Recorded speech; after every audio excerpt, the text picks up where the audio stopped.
Yo, what's up lads? So the meta in Battlegrounds has changed.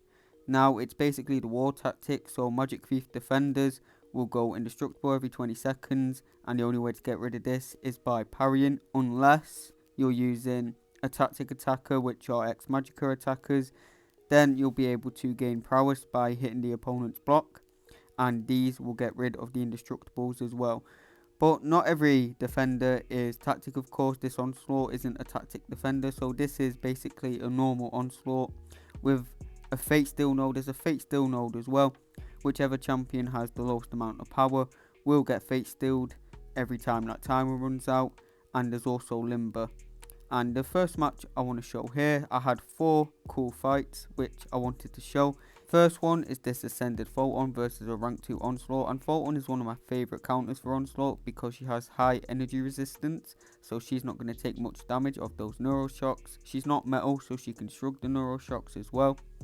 And Photon can parry non-contact attacks, so she can parry Onslaught whenever she wants. You just want to go for an SB2 in this fight, and by the time you go for your SB2 you'll be in pure light form. Then you're going to want to start spamming your SB1s after that to start stacking the traumas. She's definitely not the fastest counter, but she's very safe. We lost that match, but still pretty happy with that. We got that Onslaught down very nicely, and now we've got a Sword Dog fight. Right, you all know Sword Dog was one of the best attackers in last meta, which was Fisticuffs, because everyone was running suicides, right? And Sauron was one of the faster champs in game when running suicides. His SB2 would just kill most champions off, especially if it crit. But even without suicides, Sauron is still cooking. He is a tactic attacker as well, so he can take tactic defenders, which are Magic Thief defenders. The thing is, in this fight as well, none of our SB2 crit. So imagine if our SB2 crit, this fight would be even faster. We're getting this rank 2 Korg down very fast with a champion that's supposed to be mid. These champions are equal rank. My Sauron's rank 2, this Korg is rank 2, and we're not running suicides, so Sauron is apparently good. I'm going to keep him in my deck for now for sure. Kind of want to rank 3 this man. He has just been cooking all over the place for me in Battlegrounds recently. He's been doing pretty good on defense as well this meta. Not sure why, but he has. Gonna finish off this Korg here, and this was around a 60-second fight, 66 seconds. That's very solid for a rank 2 Korg.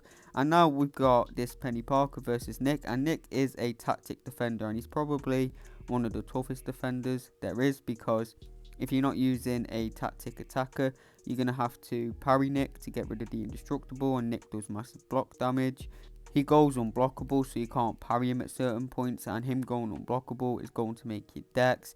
You're going to want to dex his SB2 if it goes unblockable, so you can end up stacking up the indestructible charges quite highly against Nick, so it can be a really tough fight without a tactic attacker. Penny's not a tactic attacker, but she does cancel Nick's second life, so I found her to be a great counter for Nick in this meta.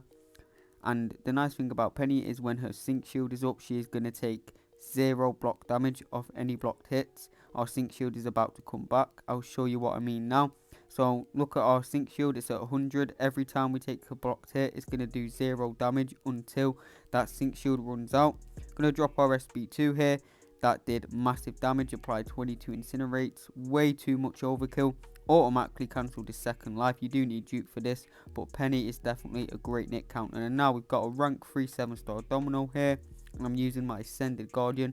Now Guardian is a great Domino counter because with that high energy resistance, he's going to take barely any critical failure damage. This is if he's at max sig, of course. He's still a decent counter on dupe, but if he's at max sig, he's a really good counter to Domino. You're going to want to perfect parry them special attacks just to gain an extra bit of power. But the thing is with this fight against rank 3 Dominos is this can go very wrong, because if Domino fails your charges, that means your SB2 isn't going to kill, and if you drop your SB2 and it doesn't kill, it's going to remove your armor, so you're going to end up taking a lot of critical failure damage. So this fight can go wrong, but this was about as perfect as a Guardian versus Domino can go, and it's probably the best Guardian versus rank 3 Domino I've had. Gonna get the Hulkbuster relic in there, drop our SB2, and that was way too much overkill. 50k points for a rank 3 Domino.